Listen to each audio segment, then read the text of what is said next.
Hello, dear students. I hope you all are doing well.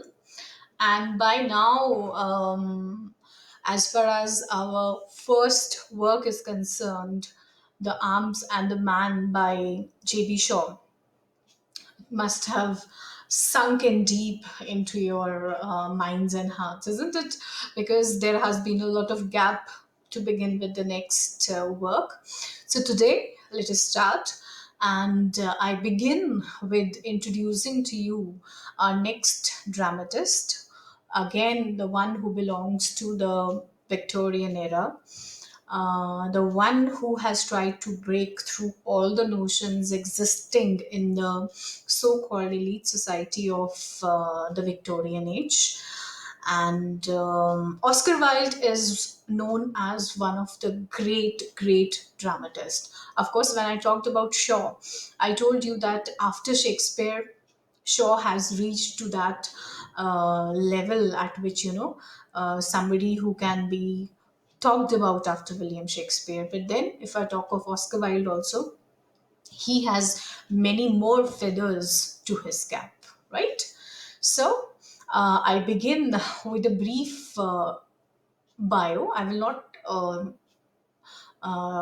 go into much detail as I talked about Bernard Shaw, since we have less time as far as your exams are concerned. So, just a very brief introduction why it is important, because unless and until you don't know the life of the writer, how would you know, or how can you connect to the work a person has written? Because somehow or the other, even though it is not a biography, somehow or the other, it a writer's, a dramatist's life, or let us say a writer's life, always has some kind of influence on his writings, and that can easily be seen as far as Wilde's works are concerned, right? So, Oscar Wilde, here is a brief bio, his biography. His birth name was Oscar Fingal O'Flaherty Wills Wilde, a usual, a very lengthy name. And he was born on October 1854 in Dublin, and his nationality is Irish. His father was a surgeon, and his mother was a poet and a writer. And then together they had three children: Will, Oscar, and Emily. So they were Oscar's siblings. Emily died young from a sudden fever, and Oscar was profoundly affected by the loss of his sister. And for his lifetime, he carried a lock of her hair sealed in a decorated envelope. So, this is very interesting. Love between the siblings, how her death had an effect on his psyche for a long time. Then he attended the Portia Royal School at Enniskillen, where he excelled at studying the classes.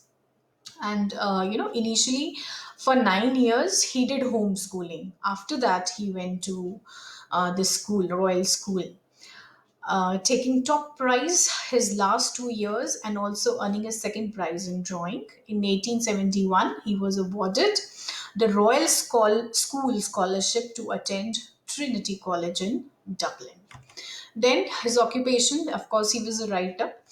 From 1880 to 1898, this was the time period when his work were at the peak, and when he was really recognized as a dramatist, as a novelist, of course, also. And he also wrote in the women magazines, some women magazines also. He has done great contributions. And then, since I've written that his occupation was also a lecturer, he gave lecture on a theory of literature which is deeply associated with Oscar Wilde, that is aestheticism, and for this he had a lecture tour in the States on aesthetic movement, and he gave around 140 lecture in 260 days. Okay, that is why his occupation has also been mentioned as a lecturer. Then the languages, of course, he knew were French and English. He studied at Trinity College and also at Magdalen College, Oxford. This I've already told you that he belongs to the Victorian era. And the genres that he wrote were drama, short story, dialogue, journalism, and his notable works are The Importance of Being Earnest, that is his play, and The Picture of Dorian Gray, that is his only novel, first and the only novel, and one of the most popular work that brought him glory as a writer.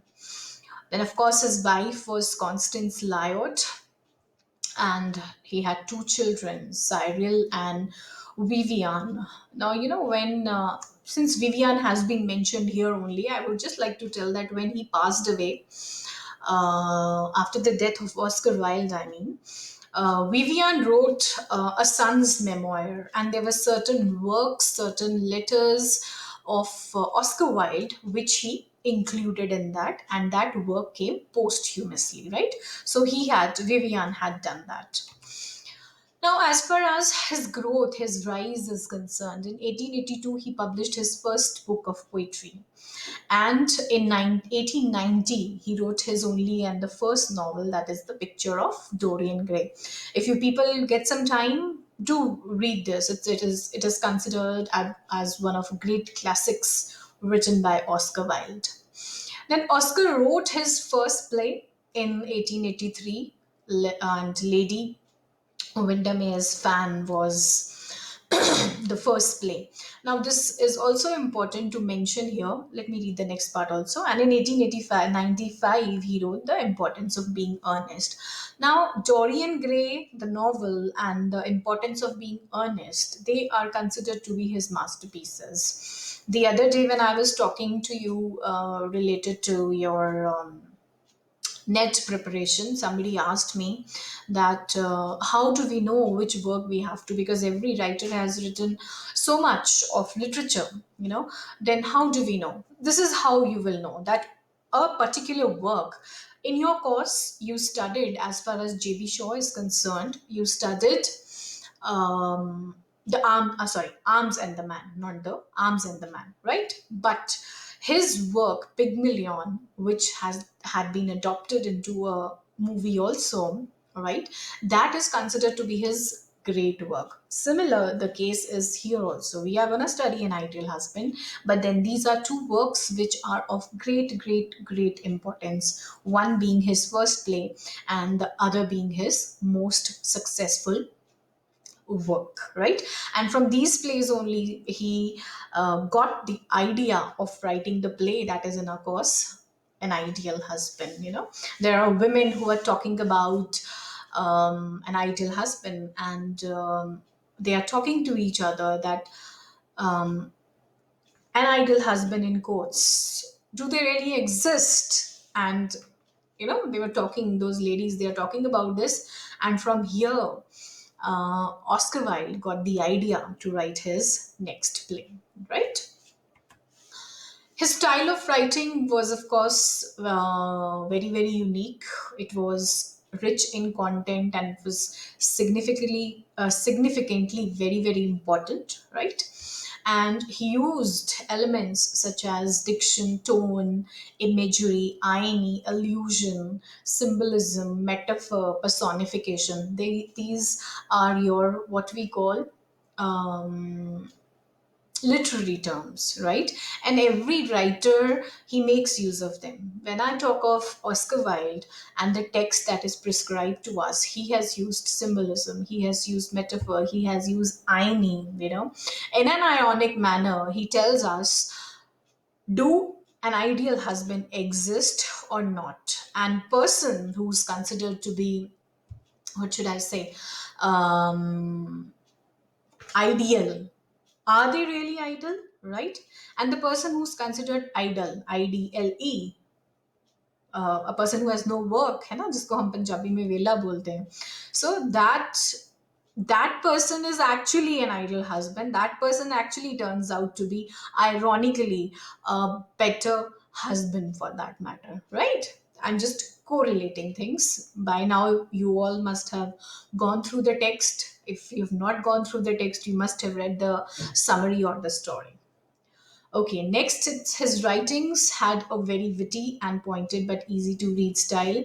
Now, I don't know how many of you tried to read it. I had also shared that BBC YouTube recording of the BBC radio where the play was read out. And when you listen to it, even if you're sitting and writing something and you play that audio, you get things, how the conversation is going on, you get to know what is happening.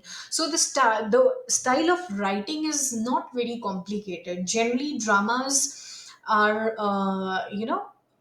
things are not told in a direct manner, they are told in an indirect manner. The language is ironical. Of course, he too uses irony, but that is plain. It comes out very clearly through the dialogues of the actors, right?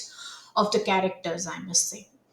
Then he mocked Victorian notions about moral seriousness of great art, and he treated art as supreme reality and treated life as fiction.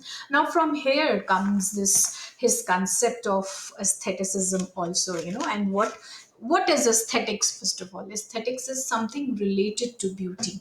Hmm? As it comes ahead, I will elaborate upon it. Now, as far as Oscar's age is concerned, I've told you that he's from the Victorian period, that is from 1832 to 1900. And at that time, Queen Victoria was queen, sorry. She was taking, she was at the throne and she was just 18 at that time. And new ideas were discussed and debated by large segment of society. Why? Because these people at that time, these Victorians, they were voracious readers. They read a lot. There was intellectual growth. There was change and adjustment that was coming about in the Victorian age. Decorum and authority, and Victorians, they saw themselves progressing morally and intellectually. But what Oscar Wilde has done in his work, he has questioned that morality, he has questioned that intellectuality, right? And powerful middle class was obsessed with gentility, decorum, and there was censorship of writers. They could not write about sex, birth, or death. Then, of course, materialism was there, because we know that at that time, with the coming up of the steam engine, people had become materialistic. They were all part of the rat race of making money. There was secularism, there was vulgarity, and sheer waste that accompanied Victorian progress led some writers to wonder if their culture was really advancing by any measure, or what was happening. The writers questioned that, and Oscar Wilde too was one of them. And I would like to add here that he was um, it was said that um, Oscar Wilde indulged in homosexuality. And when he was writing for the Women magazine, also, he wrote certain things which I must say, according to that age, were derogatory, right? And for that reason, though he was married, of course, but still it was said that he is a homosexual. And after learning that, even his wife was, um, yes, Constance. She also left him for that period of time. It will come when as I move ahead. So Victorian writing reflects the dangers and benefits to rapid industrialization. I told you this, while encouraging readers to examine closely their own understanding of the era's progress. So was the Victorian age really progressing, or the questions, or the derogatory notions, or the what should I say, the fake morality that was being, and intellectuality also, that was being portrayed by the Victorian society, was outrightly questioned by the writers of the Victorian period. Now, of course, he was a student of aesthetic movement, which rejected Victorian insistence on moral purpose of art. The should not be there, and Art for art's sake. This was the tagline of aesthetic movement, which was, of course, started by Oscar Wilde. And Oscar Wilde, he mock is to you make fun of Victorian notions about moral seriousness. You know what he's trying to basically say, that we are, or the Victorians, let us say, they are not moral, but they portrayed themselves to be highly moral, whereas at the back they were practicing many illegal things, which were very questionable. Okay, and Oscar Wilde treated art as supreme reality. We mentioned this earlier also, and treated life as fiction. Now, what is the aesthetic movement? It denounced the sober morality and middle class values that characterized the Victorian age and embraced beauty. Now, aesthetics, or aesthetic, the meaning, the literal meaning is beauty. So for them, beauty was of chief concern, right? So, what it says, the aesthetic movement denounced the sober morality and middle class values that characterized the Victorian age and embraced beauty as the chief pursuit both of art and life. So we can't say that, what do we say? Aestheticism was not just a movement in literature, but it was a movement in art also, not just literature, right? But here we are talking in context of literature because we are talking about Oscar Wilde, one of the propounders of aestheticism. Now, the movement is often considered to have ended with Oscar Wilde trials, which began in 1895 when he was accused of practicing homosexuality. Now, art for art's sake, which comes from the, um, of course, the aesthetic movement. That what it says, that art has nothing to do with morality. Art is not moral, immoral. There should be a comma after moral, but it is amoral. And what is amoral? Which has no concern whether the behavior is moral, whether it is right, or whether it is wrong. That is what is being called amoral. And that the best of art is pure art, that the duty of an art critic is to tell his own impressions of a work of art, and that the function of art is to attract, to please, and to provide enjoyment. That is what art for art's sake, right? But while elaborated on this theory of art for art's sake and even declared that it is not art, now is pe please focus kijiye, it is not art that reflects nature, but it is nature that is the reflection of art. So beautifully, the nature is being presented through art.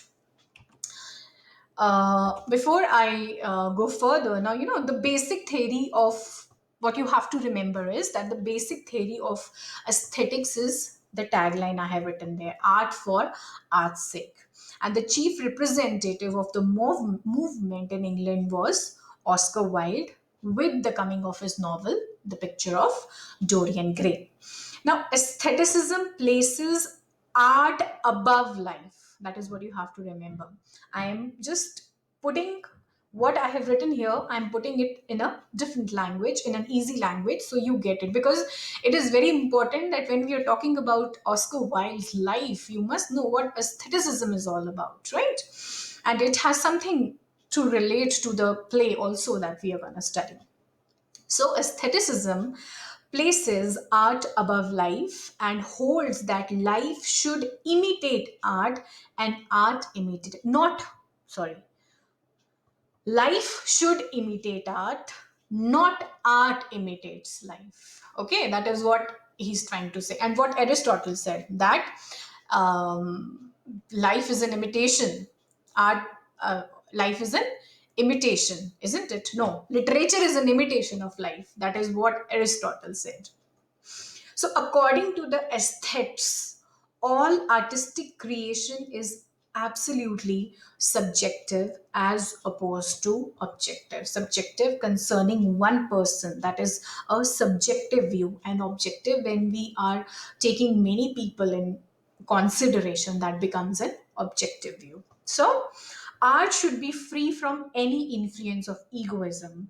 Only when art is for art's sake, it can be immoral. Otherwise, he says art is also immortal. Remember that.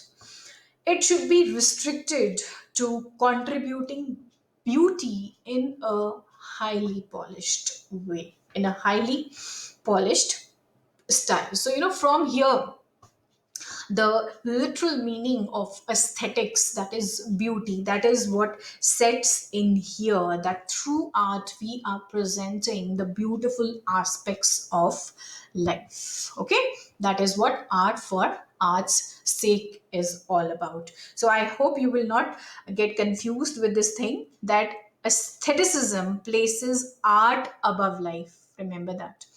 And holds life should imitate art, not art imitates life. So the same thing somehow even Aristotle has also said. Okay, that literature is what? It is an imitation of life. Over here, he's talking about art.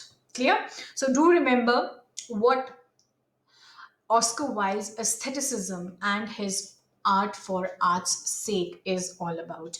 And one thing again, I'm repeating that only when art is for art's sake, he says it can be immortal, which means it will never end. There will be no end to it. Clear?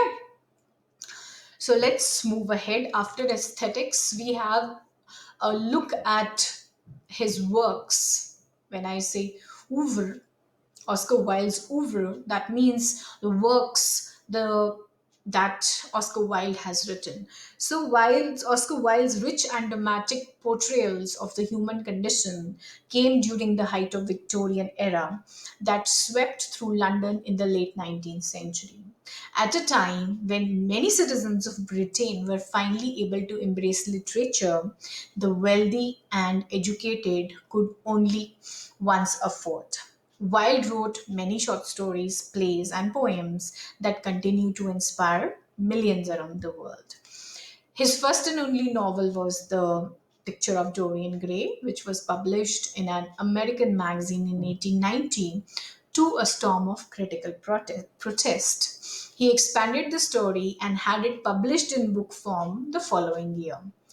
Its implied homoerotic theme, obviously related to homosexuality, homoerotic theme was considered very immoral by the Victorians. अब मैंने पहले इसीलिए Victorian age की बात करी, that what Victorian society mentality was and why some of the works written by Oscar Wilde became derogatory. They were not, even when we talk of Ideal Husband, the first where he approached the theater for the performance, they denied him the stage, that we may not offer it to you because you are already accused of being immoral. So it's implied homoerotic theme was considered very immoral by the Victorians and played a considerable part in his later legal trials. You'll get to know that he ended up in jail because of his, what should I say, works, or because of his derogatory themes. Now, the plays I have already told you. First play was Lady Windermere's Fan, which opened in February 1892. Its financial and critical success prompted him to continue to write for the theatre. His subsequent plays included A Woman of No Importance, An Ideal Husband, and The Importance of Being Earnest. These plays were all highly acclaimed and firmly established Oscar as a playwright. These are his themes, of course, lies and deceit.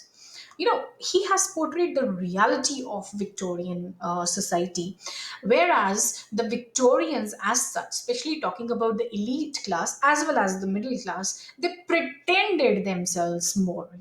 That is why when a writer writes the reality, that is not acceptable to the society, and that is what happened with Wilde also.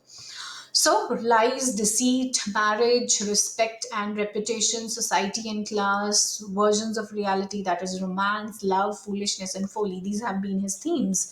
And as far as an ideal husband is concerned, marriage is one of the theme there also. Lies and deceit is also a theme there. Society and class is also a theme of ideal husband. Respect and reputation also we see there. And some aspects as far as love and romance is concerned, that too we see there.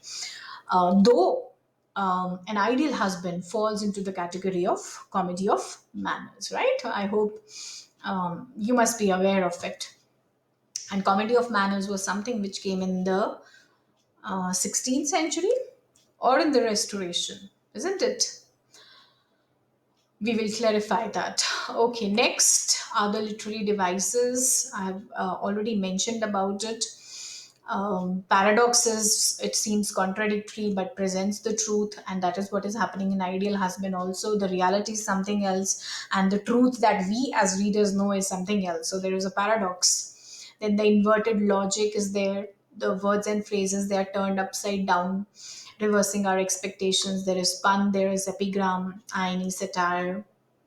You can just go through them, not very important, but I just mention so that you know the literary devices which Wilde has used in most of his works. Then ultimately comes the downfall. And the downfall is that what really happened with him. He was arrested in 1895 and was convicted of gross indecency, and he was sentenced to 2 years of hard labor. Imprisonment दिया था उनको because of practicing homosexuality. And the recurrent ear, a recurrent ear infection became serious over the years, right? And when he was released from the jail, he took up exile in Paris, where he died. He was lonely, he was penniless, he was not having any money, and he died of meningitis, which is, again an inflammation of fluids in the brain. So in November 1900, he breathed his last. So this is a brief bio focusing on the oeuvre of Oscar Wilde, and of course his life, his reputation, and everything, and his reactionary, or let me say not reactionary, but revolutionary writings that he has brought forth, right? So try to remember things, they will be helpful for you as far as your net exam is also concerned. And do work on aestheticism as far as Oscar Wilde is there, right? So I do not see any scope of confusion over here, but still, if any, you are free to ask. After this, we deal with the introduction of the play An Ideal Husband. So, for today, this is all. In case you have any doubts or anything, you are free to ask. Thank you so much.